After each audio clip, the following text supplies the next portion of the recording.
만약에 자 토끼가 한 마리 있고 A는 당근, B는 고양이가 있다.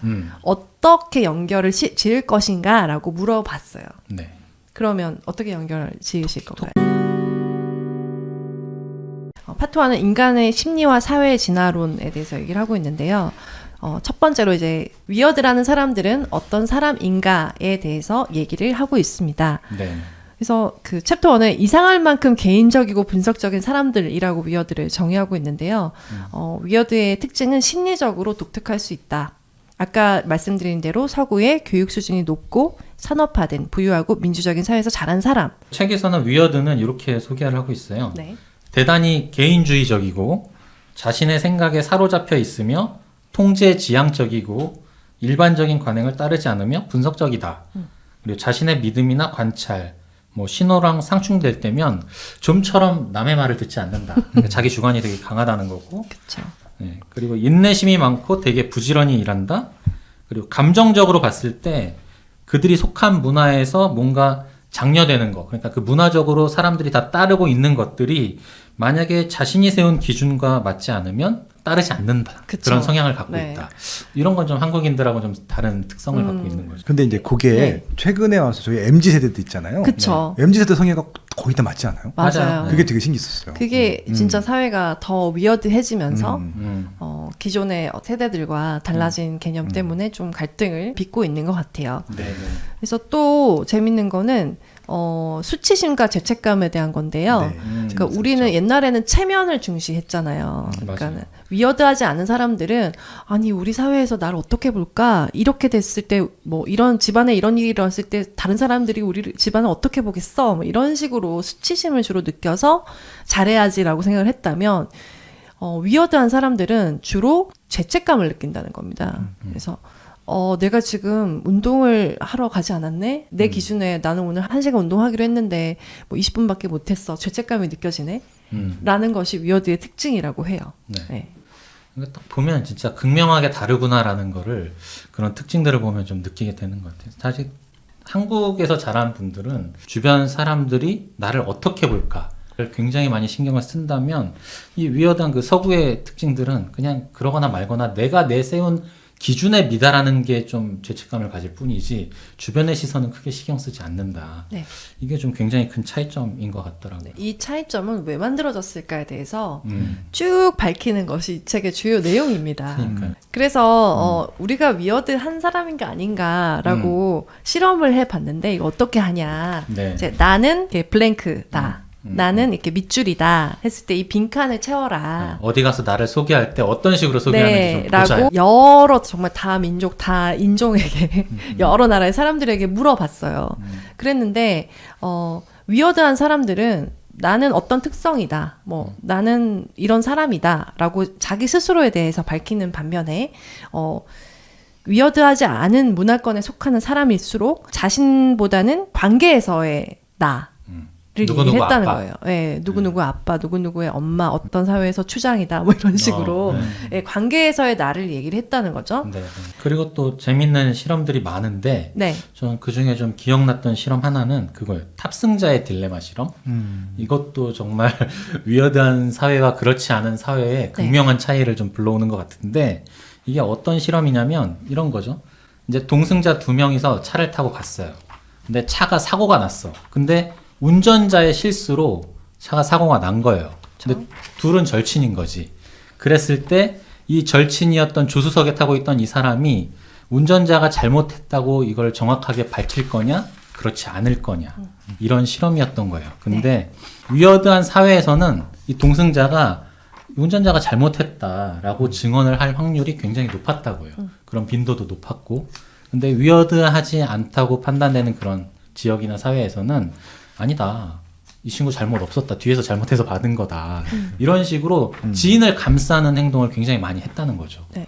이게 좀 극명하게 달린다. 특히 한국은 후자 쪽이 굉장히 압도적으로 높았고 서구 유럽 이쪽은 굉장히 전자의 케이스가 많았다. 잘못했습니다. 운전자가. 라고 얘기하는 경우가 많았다. 네. 그리고 이제 동승자는 사실 죄가 없잖아요. 옆에 탄 거 말고는 죄가 없는데 거짓말을 해주길 바랄 때 변호사가 여보시게 당신이 속도 위반만 안 했다는 걸 얘기해주면은 친구는 벌을 받지 않을 거다. 그럼 얘기를 해주겠나 이렇게 했을 때 한국인 같은 경우에는 내 친구니까 해주겠지라고 기대를 하는 반면에 네.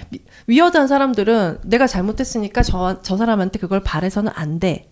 혹은 말해주지 않을 거라는 거 알아 라고 생각을 하는 게 다르다는 거죠. 네. 우리는 당연히 야 친구니까 좀 해줘야지 라고 생각을 하겠지만 그리고 막 고자질하면 배신감 느끼고 네가 어떻게 나한테 그럴 수 있어 이렇게 생각하는데 네. 그렇지 않고 그런 걸 기대조차 안 하고 그리고 상대방도 그렇게 정직하게 얘기하는 거를 당연하게 생각한다. 네. 근데 이런 사고는 도대체 어디서 왔을까요? 정말 가만 생각해 보면 이 한국적인 사회에서 살아서 계속 커온 저로서는 저도 사실 되게 친한 분, 예를 들어 빠쇼님하고 저하고 운전하는데 빠쇼님이 운전한 사고 나면 이렇게 잘못하셨더라도 아니면 저희 문제 없었는데 뒤에서 잘못했다니까 이렇게 감싸주려고 하는 심리가 좀 강한데 우리가 남이가 뭐 몰라 하여튼 그런 식의 심리 발동이 자연스럽거든요. 근데 서구에서는 그렇지 않다는 것도 사실 되게 좀 신기한 면인 것 같아요. 어떻게 그렇게 사고방식이 다를 수 있을까? 근데 저희가 요즘에 공정, 공평에 대한 그런 이슈가 굉장히 큰 것도 네. 사실 어떤 경우에는 제가 왜 거짓말을 굳이 해야 하죠? 죄송하지만 저는 사실대로밖에 말씀을 네. 못할 것 같아요. 너무 과학이 발달해서 이게 제가 거짓말을 한다고 해서 덮을 수 없는 문제인 것 같습니다. 죄송합니다. 이렇게 얘기할 수도 있는 거예요. 네. 그럼 냉정하다고 하겠지만. 네. 네. 그러니까 그게 어떻게 보면 좀 최근에 좀 바뀌어가는 분위기인 것 같긴 한데 이런 변화는 또 어디서 유래했는가 이런 것도 되게 좀 흥미로운 부분이고 그런 것들이 좀 이 책에서 해소해주는 내용 아닌가? 그래서 이 위어드한 사람들의 특징을 좀 더 얘기하고 이게 도대체 왜 비롯된 것인가에 대해서도 저희가 한번 얘기를 해보도록 하겠습니다. 네. 그래서 사고 자체가 다른 거죠. 그래서 분석적 사고와 전체론적 사고도 다른 거예요. 만약에 자 토끼가 한 마리 있고 A는 당근, B는 고양이가 있다. 어떻게 연결을 지을 것인가라고 물어봤어요. 네. 그러면 어떻게 연결을 지으실 건가요? 토끼는 당근이지. 토끼가 당근을 먹으니까. 네. 이제 근데 위어드한 사람들은 토끼는 동물이니까 고양이랑 같이 분류해야지 라고 생각을 하는 거고 위어드하지 않은 문화권에 있을수록 네. 토끼는 당근을 잘 먹어 맛있어 이렇게 생각을 하는 거예요. 그래서 좀 분석하는 게 위어드는 강한 거죠. 그리고 어떤 영상을 보여줘도 그 배경보다는 그 인물에 되게 주목을 한대요. 딱 완전 사람들이. 위어드한 사람들이 인물만 완전 떼어내서 보고 위어드하지 않은 문화권에 있을수록 그 전체 배경 같은 것까지 다 아울러서 본다고 하거든요.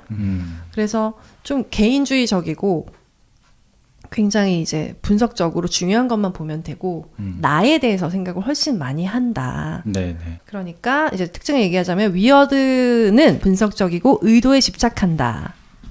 의도에 집착한다는 건 뭐냐면 그 여기 책에 나오는 거는 비슷한 가방을 둘 다 아래 내려놨어요. 그런데 한 사람이 다른 사람의 가방을 모르고 가져간 거예요.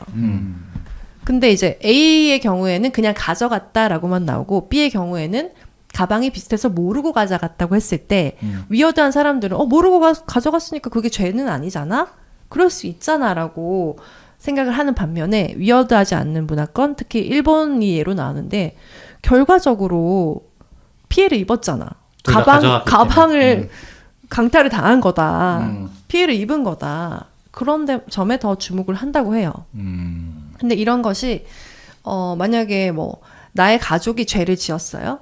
그럼 위어드한 사람은 내 가족이 죄를 지은 거지 나와는 상관이 있는 것이 아니다라고 생각하는 반면에 위어드하지 않은 문화권에 있는 사람들은 세상 부끄러워서 내가 어떻게 살지? 내 가족이 죄를 짓다니 나는 그 죄 지은 죄인의 가족이야 라고 굉장히 수치스러워한다는 거죠. 그렇기 때문에 그런 결과적인 것들에 대해서 더 예민하다라고 얘기를 할 수 있는 겁니다. 예전에 네. 미국에서 총기 사고가 있었잖아요. 네. 그러니까 이제 한국인인데, 그러니까 어떻게 보면 이제 이민이 갔기 때문에 미국인이 된 사람인데, 그 고등학생이 총으로 그 학교에 있는 사람들을 죽였잖아요. 그때 그 반응이 딱 요 상황인데, 그 미국 사람인 거잖아요. 근데 한국 대사관에서 사과를 한 거예요. 죄송하다고.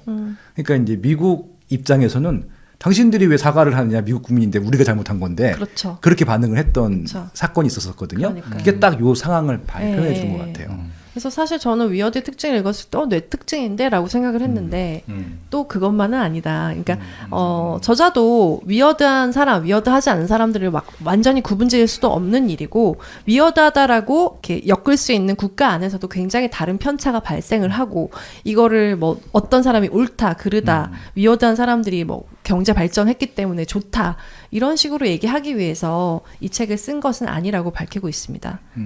띠지에는 서구의 독특한 심리 문화제도는 어떻게 세상을 지배하게 되었을까라는 질문으로 해서 사실 어떻게 보면 서구의 그 우월한 문화는 어떻게 만들어졌는가라는 호기심으로 시작하는 책이긴 한데 작가의 의도와는 살짝 좀 차이는 있다. 그러면 그런 서구의 그 독특한 위어드한 심리가 어떻게 생겨난 건가? 네. 그래서 이 저자는 이들의 특징은 어디에서 나타난 것인가를 정말 이제 그대로부터 파 들어가기 시작합니다. 그래서 정말 지금 현재는 모두가 거의 국가가 있고 또 정말 정치, 경제, 사회들이 다 발전을 한 상태고 그런 것들을 사람들이 다 볼 수 있어서 문명이 없는 국가는 거의 없는 상태이잖아요. 네. 근데 이제 이전에 좀 더 옛날부터 아주 소수 민족이라거나 뭐 파푸아뉴기니, 뭐 뉴기니에 사는 그런 수렵 사회 같은. 네, 그런 사회가 아직 남아 있는 특징이 좀 남아 있는 그런 데를 들어가서 연구를 한 문헌도 굉장히 많이 참고를 하고요. 스스로도 직접 그런 지역에 가서 경험도 하고 하시더라고요. 그래서 먼저 이제 시족 사회부터 가야 합니다. 그래서 시족 사회부터 가자면은 옛날에는 정말 이렇게 작은 가족들이 이렇게 시족을 이루어서 살았고 그게 이제 커봤자 300명 정도로 이렇게 이루면서 살았대요. 그런데 어떤 시족이 2,500명이 넘는 집단이 있었대요. 그래서 어떻게 이렇게 된 거지? 봤더니 이 공동체는 의례가 더 특별했던 거예요. 뭐 성인식이라거나 그런 것들이 되게 달랐고 점점 큰 인구 집단이 되어가는 과정에 종교의 생성이 만들어지는 거예요. 네. 그런데 각 문명별로 여러 종교가 생겨났겠지만 네. 위어드한 사람들이 생겨난 종교는 프로테스탄티즘, 개신교였다. 네. 그럼 개신교는 무엇이 달랐나? 개신교는 일단 시족 사회를 그들의 그런 조밀한 어떤 사회적인 가족들을 좀 해체시켰어요. 네. 왜냐? 친족 간에 결혼을 못하게 했습니다. 그러니까 예전에는 너무 가까운 가족들은 서로 결혼을 하지 않았지만 네. 조금 멀면은 서로 좀 권장을 하고 뭐 지금의 사촌 정도면 결혼을 허용했고 예, 그런 것들도 책에 되게 상세하게 나와 있는데 시대별로 조금만 멀면은 거의 지금 우리 정략 결혼을 하듯이 좀 그런 식으로 결혼을 많이 했어요. 교회는 그런 것들을 허락하지 않았습니다. 그래서 일부 일처제를 허용했다. 그것만을 허용했다. 네. 여기서부터 굉장히 달라지기 시작하는 거예요. 일부 일처제만 허용을 하면서 정말 우리가 생각하는 결혼이라는 제도가 만들어진 거죠. 그렇게 되면서 시족의 그런 역할이 점점 흐릿해지면서 교회가 더 중요하게 돼요.